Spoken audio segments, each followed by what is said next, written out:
Okay, so this is linear versus exponential number 2. Number 1 says after graduation, you're offered 2 jobs. Cedar Associates offered to start you at $30,000 with a 7% increase per year. Maple Associates offered to start you at $40,000 with a $1,200 raise per year. So letter A says write an equation for Cedar Associates. So this 7% tells us that this is an exponential function. Increase tells us it's exponential growth, so we're using y equals a times 1 plus r to the t power. So a is our initial amount, that's the 30,000. R is our percentage, so we take 7% and we divide it by 100. That gives us 0.07 for our R value, and then T is our time, which we're going to use later for our T table.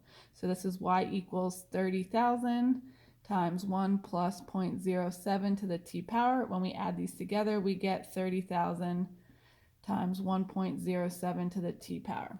For letter B, it says write an equation for Maple Associates. So this is 40,000 with a $1,200 raise per year. So this means we're adding 1,200. That means it's linear. So this is going to be y equals 1,200x plus 40,000. So my starting amount, and then I'm adding $1,200 each year.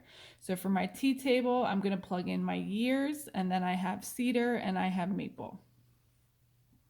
So starting at year 0, those are my initial amounts. Cedar was at 30,000, which is already filled in. Maple was at 40,000.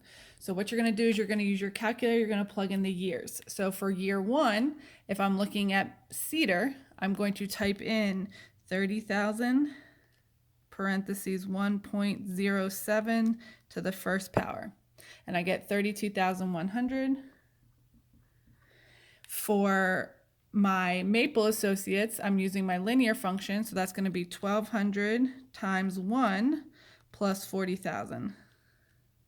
And that gives me 41,200. And then you do the same thing for year 2. So for Cedar Associates, you're just plugging 2 in for T, so 30,000 times 1.07 now to the second power. That gives us 34,347. And for Maple, you'd be plugging 2 in for X, so that's 1,200 times 2 plus 40,000, and that gives you 42,400. So you would keep going all the way to 10 and then answer those questions.